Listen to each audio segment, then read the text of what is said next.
بسم الله الرحمن الرحیم. پرون مونږ تاسو هوم منیو کې مو کټ کاپی او سلیکټ او ریسایز او روټیټ او دا شان تقریبا ټول ویل کنه. او دلته منیو کې بیا نیو اوپن او سیو دا منیو مو هم تقریبا خلاص کړه. دوی خو څه مشکل نه لري. بعض اپشنونه چې کله مونږ تاسو یو شکل رسمو، دا شکل چې زه رسموم د دې شکل ګوره د غلاینو د چې د اوټ لاین ویل کیږي. ما تاسو ته هغه ورځ هم ویل چې بعضی کمانډونه په ټولو پروګرامو کې په همدې ونوم وي. مثلا لکه مونږ ویل کراپ چې یو عکس کراپ کوو چې کوي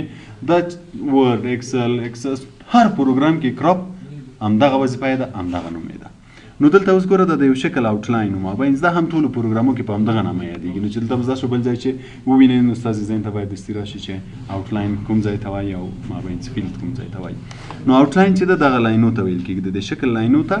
اوټ لاین ویل کېږي. او فیل چې د مابین رنګ ته فیل ویل کېږي. ګوره کله چې موږ تاسو یو شکل رسمو یا سلیکټ وي نو دا دوه کار کوي. چې سلیکټ نه وي بیا کار نه کوي، بیا مجبور دلته اول انتخابوي. اوس مثلا چې زه کله یو شکل رسموم مابین رنګ لري نه لري، لري خو سپین رنګ ده. ګوره دلته چې موږ تاسو یو شکل رسمو د دې مابین رنګ لري سپین ده کنه. دلته موږ تاسو دوه رنګ درلود، یو کلر 1 درلود، یو کلر 2 درلود. ګوره دا کلر 1 چې دغه د اوټ لاین رنګ شو، وینئ اوټ لاین یې تور راغله. که چیرې زه دا بدل کم سور شي و چې زه یو بل شکل هم رسموم هغه سره قامي سور وي. او کلر 1 بیا وګوره سپین ده. نو کلر 1 د دغه منځ رنګ ده. که چیرې زه دا چینج کم اوس ګوره کلر 1 کلیک کوم دا هم چینج کوم، اوس ګوره کلر 1 سور شو او کلر 2 چې دا پینک رنګ شو کنه. و چې زه یو شکل رسموم نو سره خم به وي مابین بارډر سور مابین زه بیا هم سپین ده. په دې خاطر چې دلته فیل کې ګوره اول کلیک ده نو فیل مطلب چې د منځ رنګ نه وي، نو فیل رنګ نه وي. که چیرته زه سولیډ کلیک کوم، سولیډ معنا وي کوم یو دی وي کوم یو چې مونږ تاسو په کوم ځای کې انتخاب کوو کلر کوم انتخاب کوو. اوس ګوره زه هم دا کلیک کوم نو چې کله زه نوی اشکال جوړوم هغه به همداسې وي. چې کله زه د کلر 2 کې رنګ چینج کړم مثلا دا رنګ مې واخیستو و چې بیا نوی اشکال جوړوم منځ به یې دغه رنګ وي او اوټ لاین به دغه رنګ وي. نو دې ته اوټ لاین وایي او دې ته چې ده فیل وایي. که چیرته زه اوټ لاین نو کوم نو اوټ لاین اوس چې شکل رسموم اوس به د مابین رنګ وي او اوټ لاین به هیڅ نه وي. که بیرته بیا زه ورته وایم چې اوټ لاین سولیډ د دې اوټ لاین شو سولیډ او د دې فیل شو سولیډ، نو اوس به ګوره منځ هم رنګ ولري او اوټ لاین به هم رنګ ولري. پوه شوئ؟ بیا ګوره دلته اوټ لاین کې دغه ټول ډیزاینونه دي چې اوټ لاین سره هم ښکاره شي. دا ټول ډیزاینز دي ګوره دلته وګوره مختلف ډیزاینو کې ښکاره کوي. زه به یې لږ درته زوم کوم. زوم ګوره دغه ځای کې به وینئ ښه وي چې موږ ته کله چې یو شي کې تغیرات راوړو یا یو شی رسم کوو نو زوم یې کړو ډېر ښه رانږدې به راته ښکاري. اوس چې زه دلته د اوټ لاین ډیزاین چینج هم اوس ګوره دې کې دغسې یو ډیزاین اخلي. ډیزاین کې وینئ کوم شی اوټ لاین یې اوټ لاین معنا بارډر. که چیرته زه همدغه شی فیل کې چینج کړم بیا به د منځ رنګ هغسې کېږي. وینئ دا ټول د منځ دپاره دی ډیزاین دی چې منځ یې باید څه رقم اوسي او دا بیا د اوټ لاین لپاره دی چې اوټ لاین یې باید څه رقم اوسي. پوه شوئ؟ دا بیا د اوټ لاین سایز ده چې اوټ لاین سایز څومره وي، زیات وي که کم. که چیرته کموي کمیږي او که زیاتوي بیا زیاتېږي. دا شو اوټ لاین او فیل نارمل وی کو بیرته 100%. بل د ویو معنا لیدل یا کتل. ویو کې لکه څنګه چې موږ ورټویټ کې ویلي وو دلته هم هماغه شی دی. که غواړئ چې یو ځای زوم ان کې دلته هم ګوره زوم ان زوم اوټ کولی شو او دلته هم زوم ان او زوم اوټ کولی شو. نارملي څو فیصده ده؟ 100% ده. چې پرنټېږي هم چې 100% کې څومره ښکاره کېږي هغومره پرنټېږي. رولر ښکاره شي که نه شي ښکاره، که کلیک یې ښکاره کېږي که نه کوي. ګریډ لاینز لاینو ته وایي، دا د منځ لاینونه دي خانې خانې. دا صرف د رسامۍ لپاره لږ ښه وي، اسانتیا وي چې کله ته یو رسم جوړوئ. مثلا زه یو شکل رسموم چې د دغه سره برابر وي یا مثلا د دې سره برابر وي. نو کوم که زه چېرته د دې لاین په برابر باندې یو بل شکل دلته شکل جوړ کړم بل هم وینې د ده سره به اسانه جوړولی شم نو ما ته به معلوم وي چې دا دواړه په یوه لاین کې دي که نه یا سایز یا اندازه. نو دا ګریډ لاینز چې دي دا موږ تاسو ته راهنمایي کوي، راهنمایي لاینونه دي. نو ښکاره شي نه شي ښکاره ډیزاین یې راوستی شي. سټیټس بار لاندنی بار ورک شي که ښکاره شي کلیکولی هم شي راوستلی هم شي. او بل ده فول سکرین چې دا کوم شی چې رسم کړی دا په فول سکرین درته ښکاره کړي. نور ټول شیان د سکه پټ کړي صرف دا درته ښکاره کړي. هغه چې بیا کلیک ووهې یا په کیبورډ کې اسکیپ بټن ووهې بیا بیرته ښکاره کېږي. زه به یې لږ زوم ان هم کړم اوس به یې فول سکرین کړم. چې کله اسکیپ بټن ووهې دا کیبورډ کې دا کونج اسکیپ بټن ده ووهې هم فول سکرین ختمېږي. پوه شوې دې ته فول وایي. او که یې تمنیل کې بیا داسې وړ دلته تمنیل کې درته ښیي بیا کویک اکسس ټول بار خو په ورک پیج کې مونږ ویلی و چې د کې انډو ریډو دی کنټرول زیډ د انډو شارټ کټ ده او کنټرول وای د ریډو شارټ کټ ده. دلته هم هماغسې کار کوي چې کله زه مثلا اوس یو شکل ډیلیټ کړم سلیکټ یې کړم مثلا دا ځای ما ډیلیټ کړو اخري اکشن مو څه شی ده مثلا ډیلیټ کړی ده اوس چې ډیلیټ کوم هم دا رنګ اخلي ولې په دې چې کلر 2 کې زموږ کوم رنګ ده او که دا زه بیرته سپین کړم نو بیا چې یو شی ډیلیټ کوم بیا به صحیح ډیلیټېږي. اوس ګوره زه دا کلیک کړم ډیلیټ کړم ډیلیټېږي نه اصل کې سپین رنګ ورکوي پوه شوې. نو که زه دلته انډو کړم بیرته به راشي اخري اکشن به بیرته کینسل شي که یې ریډو کړم انډو اکشن به بیرته کینسل شي. او سیف دلته هم سیف شته دلته هم سیف شته. د دوه شارټ کټونه څه دي د سیف شارټ کټ د اوپن شارټ کټ د نیو شارټ کټ د سیو اس شارټ کټ. د نیو شارټ کټ ګوره دلته همیشه چې کله یو منیو راولئ دلته ګوره د ان چې دا انډرلاین ده پام مو ده ورته ان چې دا انډرلاین ده په دې کې چې انډرلاین ده او انډرلاین ده پام مو ده لاندې وړکی خط لري چې زه موس لږ دې خواته کړم دا او لاندې دا وړکی خط وینئ انډرلاین په دې کې کوم یو ده ان ده په سیف کې اس په سیو اس کې ا. نو دغه تقریبا شارټ کټونه هم همدغه دي. اوس ګوره دې کرسر باندې کېږده بیا شارټ کټ هم راځي کنټرول ان شارټ کټ د دې کنټرول او د دې کنټرول اس د دې کنټرول ا نه ده ا چې د سلیکټ آل ده بعضې وخت بیا هر شی هماغسې نه وي پوه شوې ا کنټرول آل ده چې دلته کنټرول ا وهم کنټرول آل ټول سلیکټېږي خو د دو چې ده همدغه ده ګوره کنټرول ان ووهې نوې صفحه راځي دا صفحه سیف کوې که نه سیف کوې که سیف کوې سیف که نه سیف کوې ډونټ سیف چې نوې صفحه راځي نو نوې صفحه چې راځي دغه کار څه پې کوې سیف کوې که نه سیف کوې زه هم نه سیف کوم نوې صفحه به راشي. او اوپن کنټرول او ووهې که کوم فایل اوپن کوې کنټرول اس ووهې که کوم سیف کوې. نو دا شارټ کټونه هم همیشه په یاد وي کنټرول ان نوې صفحه راولي کنټرول او اوپن کوي کنټرول اس سیف کوي. په اپلیکیشن او ډاکومنټ کې کنټرول اس بیا بیخي ډېر ضروري ده چې کله مثلا تاسو ورډ پیج کې کار کوئ یو اپلیکیشن جوړوئ چې مثلا 10 صفحې ده 15 صفحې ده تا مثلا یوه صفحه یا داسې نیمه صفحه ولیکل ټایپینګ باندې که نه نو که چېرته دې سیو کړی نه وي او په دې وخت کې برق لاړ شي یا مثلا کمپیوټر یو تخنیکي مشکل پیدا کړي کمپیوټر دې ګول شي څومره کار چې دې کړی هغه ټول له منځه ځي بیا مجبور یې چې له سره یې ولیکې. نو بیا به څه کوئ همیشه سیو به کلیکوئ. اوس مثلا یو څو لاینه خط دې ولیکو اول فایل سیو کړئ فایل مو سیو کړو دا سیو شو. بیا چې تاسو کله دوباره تغییرات راولئ موږ تاسو ورډ پیج کې ویل چې دوباره تغییرات راولو هغه باید بیا سیو شي که چېرې سیو نه شي پروګرام بند شي هغه له منځه ځي. نو بیا وینئ کنټرول اس چې کله مې یو څه کار وکړو لږ خسته شوئ کنټرول اس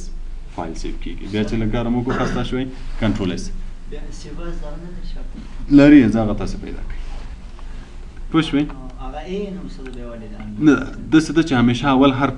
هم دا کوم چې انډرلاین وي اول حرف وي هغه هم شارټ کټ نه وي. بعضې وختو کې اوس موږ دلته تاسې ګوره کنټرول هغه لرو کټ لرو که نه د کنټرول کټ د کټ باید څه شی وایي کنټرول سی خو نه ده ولې نه ده په دې خاطر چې دلته کنټرول ایکس ده که نه کنټرول سی د کاپي ده نو دواړه خو نشي کېدلی که نه نو په دې خاطر اوس کنټرول ای چې ده د سلیکټ آل لپاره ده چې کله ته ټول سلیکټوې نو باید کنټرول ای ووهې په دې خاطر د سیواز نه ده. نو همیشه هغه اول کمانډ یا چې کوم انډرلاین وي هغه نه وي شارټ کټونه. نو خو دغه شارټ کټونه به هم همیشه په یاد وي نیو اوپن سیو پرنټ کنټرول پی چې کله یې پرنټوي نو کنټرول پی به ووهې پرنټ به راځي. ښه په دو پوه شوې که نه. او بل هم په پینټ کې پرون هغه هم وویله سیټ ایز ا ډیسکټاپ بیکګراوند مو وویله چې کله موږ تاسو دلته یو رسم یا یو شکل جوړ کړی او غواړو چې دا د دغه بیکګراوند په صفحه باندې راولو نو بیا دلته سیټ ایز بیکګراوند کلیک کوو. اوس ولې کار نه کوي ځکه چې دلته فایل سیو هم نه ده او چې شته هم نه چې کله موږ دلته یو شی رسم کړو سیو یې کړو بیا دا کلیک کړو نو هغه به په صفحه باندې راشي. یو شی به زه اوپن کړم را به یې ولم یا کوم فایلونه چې موږ تاسې اخري خلاص کړي ګوره دلته یې نمونه شته که نه یو دانه به کلیک کړم دا راغی. اوس زه غواړم چې دا په صفحه باندې راشي نو دلته سیټ ایز ا بیکګراوند کلیک کوم. بیا دې کې موږ تاسو درې شیان درلود فیلو ټایلو سینټر مو درلود چې دې کې یو دانه غټ راتو که نه دې کې تکراري راتله او دې کې یو دانه منځ کې راتو. خو زه به اوس یو راولم دا به دا پروګرام به بیخي بند کړو دې پروګرام کې تاسو اوس مشکل نه لرئ که نه دا پینټ پروګرام شو نو یو شی هم پکې رسم کړو دا هم په سکرین راوستو سکرین ته راغی. اوس که زه غواړم چې دا عکس له دې ځای بیخي ایسته کړم بل عکس راولم یا نور تغییرات راولم نو بیا به څه کوئ بیا به په ډیسکټاپ رایټ کلیک کوئ. زموږ سره ماوس څو کلیکه دي دوه دې ته لیفټ وایي دې ته رایټ وای دا همیشه چې اوس موږ په پینټ کې یو شی رسم کول یا هم په ورډ پیډ کې یو شی سلیکټول دا هم ګوره ټول په دې لیفټ کلیک باندې کول کنه رایټ کلیک بیا د بعض شیانو پراپرټیز راول جس مثلا که زه غواړم چې په دې بیک ګراوند کې تغیرات راولم نو زه به بیا په دې بیک ګراوند په خالی ځای رایټ کلیک وهم ګوره یو بل منیو به راښکاره کېږي که زه مثلا دغه آیکنو کې تغیرات راولم مثلا دې کې بعض تغیرات راولم یا دې کې تغیرات راولم نو بیا به په دو رایټ کلیک کوئ خپله په ده په ده چې رایټ کلیک وکړئ بیا دلته کې چې کوم آپشن راځي دا صرف په کوم آیکن باندې چې موږ رایټ کلیک کړی دی هغه لپاره دی مثلا که زه ډیلیټ وهم نو دغه آیکن چې ما ورته ویلي ډیلیټ نو دا به رانه ډیلیټ شي که نه نو همیشه په هر شي باندې چې م رایټ کلیک کړه دلته چې کوم آپشن راځي دا به د مغه شي لپاره کار کوي نو موږ تاسې که غواړو چې په بیک ګراوند کې تغیرات راولو نو باید په خالي ځای رایټ کلیک وکړو بیا به د بیک ګراوند آپشنونه راځي یعنی اوس که زه تغیرات راولم هغه په چا کې راځي بیک ګراوند کې راځي بیا به دې کې ګوره موږ تاسې دلته پرسنلایز لرو پرسنلایز بیا د دغه بیک ګراوند د عکسو د سکرین سیولو د دې شیانو لپاره ده نو ګوره دا به کلیک کړئ دلته به یو وینډو راخلاصېږي که زه چېرته په یو بل مثلا په دې آیکن رایټ کلیک کړم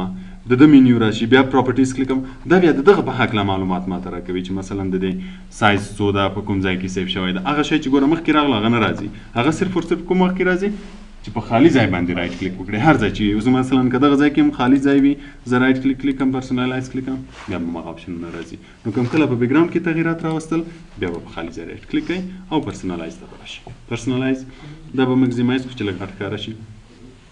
په دې کې اول موږ سره تیمز دي په موبایل کې کوم هم پام کړئ موبایل کې هم تیمز شته موبایل کې تیمز لیدلی دي چې کله تغیرات راولي د دې موبایل ډیزاین سټایل ټول بدلیږي د منیو سټایل د آپشنونو او د عکسو د شیانو ټول بدلیږي دلته هم تیمز همداسې کار کوي که چېرته زه غواړم چې مثلا دې کې چې دا ما کوم عکس سیټ کړی یا مې په دا وینډوز کې بعضې تغیرات راوستلی وي د دې رنګ مې بدل کړی وي د فونټ سایز او دا شیان مې بدل کړي وي که غواړم چې دا شیان ټول اولنی حالت ته راشي لکه څنګه چې زه نوی وینډوز انسټال کوم هغه حالت ته راشي نو بیا کوم تیمز نه کوو وینډوز 7 نه که چېرته زه تیم بدلوم تیم چې دا د وینډوز انټرفیس مکمل چیان ته تبدیلوي یعنی بیک ګراوند عکس بدلوي رنګونه بدلوي فونټ سایز که چېرې مونږ تبدیل کړی وي را تبدیل کړی وي دا شیان عموما ټول بدلوي تیمز عموما ټول بدلوي اوس ګوره زه دلته رایټ کلیک کوم پرسنلایز کلیک کوم او ورته وایم چې وینډوز 7 دی شي دا یو مې کلیک کوم اوس ګوره که زه راشم بیک ګراوند ته وګورم ګوره عکس به هماغه راغلی وي د دې رنګ به هم شین شي که چېرته مونږ کوم نور تغیرات وینډوز کې راوستلي وي هغه به هم ټول دغه حالت ته راشي د وینډوز تیمز ته نو دلته بعضې نور تیمز هم شته له دونه هم استفاده کوی شئ مثلا دا شو هر یو نه چې استفاده کوئ خو دا هم په یاد اوسه چې کله تیمز چینج شي وینډوز تغیرات ټول راځي مثلا سکرین یې که چېرته کوم وخت د دې رنګ درنه بدل شو رنګ دې نه شوی پیدا کولی مثلا کوم وخت د دې آیکنو سایز غټ شي کلر یې چینج شي نه شو پیدا کولی نو بیا به تاسې څه کوئ تیم به بدلوئ دلته تیمز چینج کوئ تیمز چینج کړو مثلا وینډوز 7 تیم وکلیک کړه نو وینډوز دا لوک کې چې دا ویو یې چې دا ټول کوم حالت ته راځي په کوم حالت چې موږ وینډوز انسټال کړی وي او دا نور تیمز ته کې چینجوئ هم کولی شئ مثلا زه دا تیم کلیک کوم دې کې به ګوره بیک ګراوند دا رنګ راشي بعضې شیان به نور هم مختلف رنګو کې وي دا تیمز بیا تاسې در سره وګورئ چې بعضې مختلف رنګونه او مختلف هغه ورکوي خو دغه یې د وینډوز 7 ده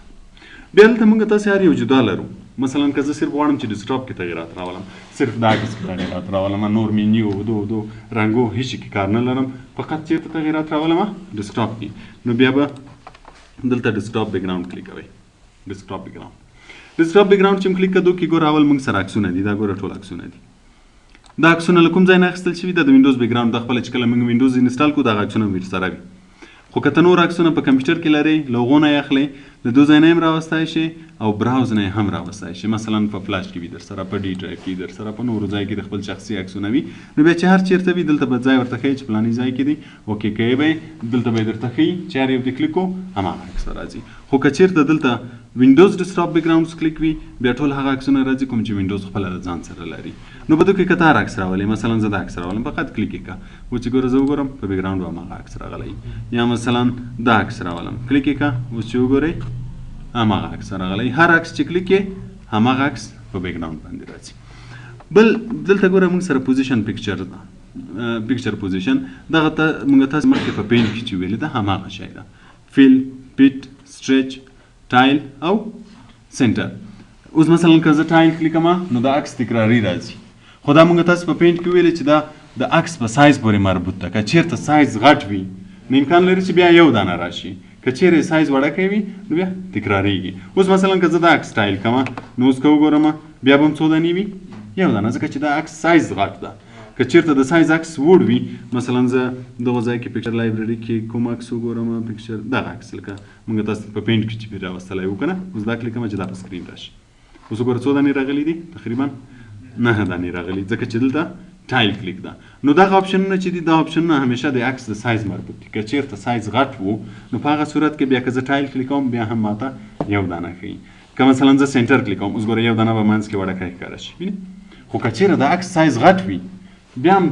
یو دانه منځ کې راځي، خو ټوله صفحه به بیا هم نیولې وي که نه. نو بیا د دغو اپشنو تفاوت موږ ته دومره ښه نه ښکاري. څه وخت موږ ته ښه ښکاري چې د عکس سایز وړ وي، عکس وړ وي. نو بیا که د یو منځ کې راوسته دا کلیک کوئ، که د تکراري راوسته ټایل کلیک کوئ، تکراري به راځي چې هر څومره ځایېدل. او که د سټریچ کلیک کوه، سټریچ بیا همدغه یو دانه د دې صفحې په اندازه راولي، هم داسې په بر کې او هم په اوږدو باندې سره کشوي یې تر څو ټوله صفحه ونیسي. او که چیرته د سټریچ په ځای مونږ تاسې فټ کلیک کو، فټ بیا په خپله اندازه، یعنی ضرور نه ده چې خامخا داسې او داسې برابر کړي. عکس چې هر څومره وو امکان لري په اوږدو یې درته برابر کړي، امکان لري په بر باندې د سکرین په اندازه کې. او سټریچ چې د هغې نه بیا خامخا 4 کونجې برابروي، هغه سکرین دې سر هغه سره برابروي. او بل فیل ده، لکه مخکې چې موږ تاسو ویلي چې بیا هم یوه صفحه مکمل ترې ډکوي. پوه شوې په دې اپشن؟ بل په دې ځای کې که چیرته موږ سنټر کلیک وګوره دلته یو اپشن بل پیدا کېږي ده چینج بیکګراوند کلر په نوم. په دې نورو کې ګوره نشته، په فټ کې هم شته، په دې نورو کې نشته، فیل سټریچ او ټایل کې نشته. په دو کې ولې شته؟ په دې خاطر چې کله زه سنټر کلیک کوم او زما عکس وړ وي، اوس ګوره زه دا سیف کوم، دا عکس په منځ کې راغی که نه، دغه نوره صفحه په کوم رنګ کې ښکاري؟ په تور رنګ کې. ګوره دا صفحه ټوله تور رنګ ده او دا عکس چون وړکی ده نو دا په سنټر کې راغی. نو دلته بیا ګوره دغه اپشن هم فعاله کېږي چې چینج بیکګراوند کلر. که چېرته دې دغه تور رنګ بیا نه غوښته، بل رنګ دې غوښته، نو بیا په هغه صورت کې دغه یو کلیک کوئ. مثلا زه وایم چې کوم رنګ دې راشي؟ زیړ. اوکې که اوس وګوره چې هر طرف کوم رنګ راغلی؟ زیړ رنګ راغلی. نو یعنی دغه اپشن هغه وخت په دې کار کوي چې زموږ عکس وړ ده، نو دلته چې عکس په منځ کې راغی نو چار طرف ته حتما باید یو رنګ راشي که نه؟ کوم رنګ راشي؟ رنګ له دې ځای نه انتخابوی شي چې هر رنګ غواړي، خو بای ډیفالټ خپله تور رنګ راځي. او په فټ حالت کې هم چې کله موږ ویل چې عکس یا داسې فټ شي سره یو څه پاتې شي، یا داسې فټ شي هغه بغل او دا بغل یې پاتې شي که نه، نو په هغه صورت کې بیا څنګو کې کوم رنګ راشي هغه بیا له دې ځای نه انتخابولی شي. اوس خو بیا هم پوره ټول ما درته ویل دا د عکس مطابق راځي، خو ګوره بیا هم دغه ځای کې وینې فټ نه ده، سر کې وینې کوم رنګ راغلی؟ زیړ رنګ راغلی، چې هغه بیا ته له دې ځای نه بدلوی شي چې زیړ رنګ که دې نه غوښته بل رنګ دې غوښته راوستلی شي. خو فعلا به زه بیرته دلته وینډوز ډیسکټاپ بیکګراونډز کلیک کوم چې زیات بیکګراونډونه راشي او دغه بیکګراونډ به کلیک کوم نو دلته به دا یو راشي، او دلته به سټایل ورته فیل کوم چې مکمل بیکګراونډ ونیسي، مکمل بیکګراونډ یې ونیو. یا بل دلته موږ سلیکټ ټو کلیر لرو. که زه وغواړم چې په یوه وخت کې د څو عکسونه راشي، یعنی کله یو عکس چې یو 10 ثانیو لپاره راته ښکاره کړو، دا عکس د یو 10 ثانیې راته وښیي، بیا دې بل عکس راشي، بیا د یو 10 ثانیې هغې وي، بیا دې بل عکس راشي. عکسونه دې مختلف کېږي. کوم عکسونه دې راشي؟ مثلا وایم دا عکس، ګوره اوس دغه اپشن نه کار نه کوي، پام مو ده؟ نو زه وایم چې دغه عکس دې راشي او دا یو دې راشي. ګوره دلته دا فعاله شو. پام وشو چې کله له یوه نه زیات عکسونه موږ انتخاب کړو دا فعاله کېږي، که یو عکس وي بیا نه فعاله کېږي. نو دا یې څه لپاره ده؟ دا یې دې لپاره ده چې مثلا زه وایم چې دغه 3 عکسونه دا دې بدلېږي را بدلېږي څومره وخت بعد؟ 10 دقیقې بعد. دلته یې موږ زیاتولی او کمولی هم شو چې مثلا زه ورته وایم چې 10 دقیقې د یو عکس وي، بیا 10 دقیقې بل عکس، بیا 10 دقیقې بل عکس، بیا را بدلېږي. که چېرته زه سلیکټ آل ورته وایم بیا ګوینه دا ټول ټیک مارک کېږي، نو بیا به همداسې څو دلته چې موږ کوم وخت ورته انتخاب کړی هغومره وخت بعد به دا ټول سره را بدلېږي تر څو بېرته نوبت اول عکس ته را رسېږي. پوه شوې؟ او که یې کلیر آل کړم دا ټیک مارکونه به ټول بېرته ایسته شي، نو چې بیا هر یو ټیک مارک کې هماغه عکسونه به راځي، نور به نه راځي. که یو عکس کلیک بیا دا بیخي کار نه کوي، ځکه چې همدا یو عکس به نو مالته په ډیسکټاپ ښکاره کېږي. پوه شوې؟ دا د بیکګراونډ شو. اوس به زه سلیکټ آل ورته وایم او دا به هم کلیک کړم، 10 دقیقې به ورته وایم، سیف چینجز به یې کړم، نو اوس به دغه عکس وي او 10 دقیقې وروسته به بدلېږي. بیا چې کله موږ په بیکګراونډ رایټ کلیک کړو دلته موږ یو اپشن لرو د نیکسټ بیکګراونډ په نوم. چې کله مونږ دلته اپشنونه انتخاب کړي وي چې مثلا عکسونه دې له دغو نه راځي که نه د کوم چې ما ټیک مارک کړي دي او اوس دغه عکس راغلی خو دا زما نه ده خوښ نو بیا رایټ کلیک کوئ نیکسټ بیکګراوند کلیک کوئ بیا څه کوي دا بیکګراوند ایسته کوي بل هغه په نوبت چې کوم بل د هغه راولي دلته نیکسټ کولی شئ تر څو که وایي چې مثلا کوم عکس لیدو کې درته سترګو ته د څه مشکل هغه کوي د خط هم کوي نو بیا دلته نیکسټ بیکګراوند کلیک کولی شئ تر څو بل بیکګراوند راشي پوه شوئ دا په پرسنلایز کې ډیسکټاپ بیکګراوند شو دغه خو سوال نه لرئ بیا له دې نه وروسته وینډوز کلر لرو که غواړئ چې د وینډوز رنګ بدل کړئ مثلا دا رنګ بدل کړئ یا یو دغه رنګونه یا کوم پروګرام چې موږ خلاصوو د هغه ټایټل بار مثلا زه ورډ پیډ خلاصوم ګوره د دې دا رنګ ده که نه که زه دا رنګونه بدلوم نو بیا کولی شئ چې وینډوز کلر کلیک کړئ وینډوز کلر کې فعلا دا رنګ کلیک ده خو زه چې هر رنګ وغواړم راوستی شم مثلا زه دا رنګ راولم اوس ګوره دا که زه سیف کړم نو همدا تغیرات به سیف شي چې زه یو پروګرام خلاصوم ګوره دې ټایټل بار هم هغه رنګ شو دا په هغه رنګ شو نو دې ته وینډوز کلر وایي که کله غواړئ چې دا رنګونه بدل کړئ نو بیا دلته بدلولی شئ وینډوز کلر به کلیک کړئ چې هر رنګ دې خوښوه هغه رنګ به کلیک کړئ له دې ځای نه انټنسټي زیاتېږي چې دا رنګ باید تیز وي که خیره وي ګوره چې څومره زه زیاتوم دا رنګ تیزېږي پوه مو ده او که څومره کموم بیا خیره کېږي ډیفالټ یې دغه یو ده چې موږ زیات استفاده کوو دغه یو استفاده کوو دلته نور رنګونه هم شته ایډوانس آپشن کې کولی شئ چې د هر باکس رنګونه او فونټ یې تغیر کړي خو دومره ډېر ضرور نه ده موږ تاسې هم دغه ډیفالټ رنګ نه زیات استفاده کوو که بیا هم در سره ګورئ در سره ویې ګورئ دلته رنګونه هم شته له دې ځای نه هم رنګ انتخابولی شئ ګورئ چې بدلوئ فهمو دا رنګ ته هر رنګ چې غواړي خو ډیفالټ خلک زیات استعمالوي دغه اول رنګ خلک زیات استعمالوي دا وینډوز کلر شو بیا د وینډوز ساوند اواز ورته وایي کله چې موږ تاسې کمپیوټر چالانه کوو یو اواز کوي وینډوز چې کله سټارټېږي یو اواز کوي چې کله موږ بیرته شټ ډاون کوو هم یو اواز کوي دلته د وینډوز ټول اوازونه شته یعنی د هر شي لپاره چې کله د کمپیوټر بیټرۍ ضعیفه کېږي هم یو اواز کوي اوس ګوره زه دا کلیک کړم دلته دا فعاله شي کوم اواز کوي دلته یې ټیسټ کولی شئ چې کله بیټرۍ ضعیفه شي دغه یو اواز کوي که نه که ته وایي چې زه یې بدلوم له براوز نه یې بدلولی شي ما دا یو کلیک کړی دلته براوز چې هر چېرته ساوند ولرم یا میوزیک ولرم که نه کولی شم زه یې بدله کړم نو چې بیا بیټرۍ ضعیفه کېږي هماغه شی به پلی کېږي دلته د وینډوز ټول ساوند شته د هر شي لپاره ګوره یو ساوند وي اوس مثلا دا ایگزیټ وینډوز چې کله ته وینډوز بندوې دغه اواز کوي که یې بدلوي له دې ځای نه بدلولی شي یا مثلا وینډوز لاګین دا کمپیوټر چلانه کو دغه اواز راځي که یې بدلوي له براوز نه یې بدلولی شي هر چېرته چې دغو کې هم اوازونه شته دا ټول اوازونه دي او خپل پرسنل هم که مثلا له فلاش کې وي در سره ډي ډرایو کې سی ډرایو کې میوزیکس وي در سره که نه صوتي هو دا صوتي لپاره د ویډیو تصویري نه دي صوتي وي نو بیا چې هر یو سیټ کې اوکې کې اوس که زه د وینډوز لاګین لپاره کومه صوتي اواز انتخاب کړم اوکې کړم بیا چې کله کمپیوټر چلانېږي بیا به هماغه اواز راځي پوه شوئ دا شو ساوند بل د سکرین سیور زیات خو نه درس سکرین سیور څه ته وایي کله چې زه په کمپیوټر کې کار کوم مثلا یو اپلیکیشن لیکم یو څو دقیقې لپاره کمپیوټر باندې کار پرېږدم مثلا یو ملګری مې راځي هغه سره خبرې کوم که نه یا په یو بل کار مصروفه کېږم دا سکرین همداسې پاتې ده نو اوس دا سکرین باید همداسې ښکاره شي او که یو بل شی ورباندې راشي مثلا که کله ته غواړې چې نه باید دلته یو ښایسته ډیزاین راشي یا یو بل داسې شی راشي چې د دې صفحه کور کې دا تر څو ښکاره نه شي نو بیا هغه شي ته سکرین سیور وایي سکرین سیور چې مثلا زه کله په کمپیوټر باندې کار ونه کړم څو دقیقې وخت هم زه ورته تعینوم مثلا زه هم 15 دقیقې که چېرته ما 15 دقیقې په کمپیوټر باندې غرض ونه کړو نو باید دا سکرین پټ شي په ځای یو بل شی راشي چې شی راشي هغه موږ دلته سکرین سیور کې بیا انتخابوو دې ته سکرین سیور وایي